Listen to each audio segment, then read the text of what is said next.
plano namin nun, pumanood ng ano, ay pumunta ng shrine ba? Aha. Eh, gusto doon niya mag-pray. Ako, sige. Punta kami ng shrine. After sa shrine, naramdaman ko man na parang ginutom kaming dalawa. Hindi Tapos? pumunta ng Jack's Ridge. Ngayon, ito yung pwesto namin. Ayan, ito, pwesto namin. May view ng SM at saka ng NCCC. Tapos sementeryo. Ito yung isa sa palang sa mga masasabi ko official date na niya na sinamok si Gigi.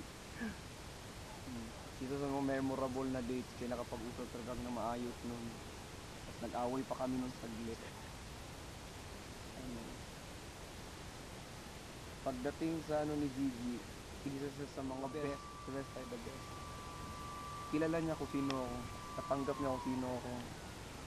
And happy ako dun.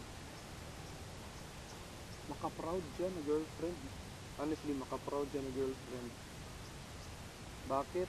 Maganda. Mabait. Tanggap ka. Madali siya makapagkaibigan sa iba. Tapos, jolly ba jolly? Kana, pag nalulungkot ka, pipilitin ka niya maging happy. Kaya ang kinalabasan, mag-aaway kami. Kasi makulit. Eh ngayon, malayo siya. Wala akong nang makausap. Wala akong everyday na rason kay mami para umalis. Kaya, ano, nakakalungkot lang. At first, nakakalungkot. Sa Qatar siya. Wala akong kasama, wala akong makausap. Diba? Ayun. Ito ngayon, gagawa tayo ng video. As sign off, na message ko for her this February 14 na anniversary namin, 4th anniversary namin dalawa.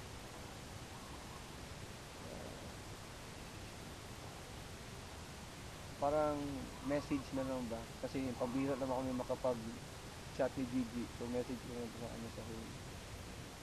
Message for her. Happy 4th anniversary. Malayo man, malapit. Sana maramdaman mo na ikaw pa rin. Kahit na madalas na mag-away, magkagulo, sumbagon pa kunimo, sa paon, siun, love pa rin kita.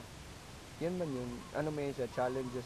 Palagi sinasabi, challenges, trials, na kailangan nating harapin, na kailangan nating paglabanan dalawa. Hindi porket na kailangan na mag-away tayo, kailangan bulag na, maghiwalay na. Laban.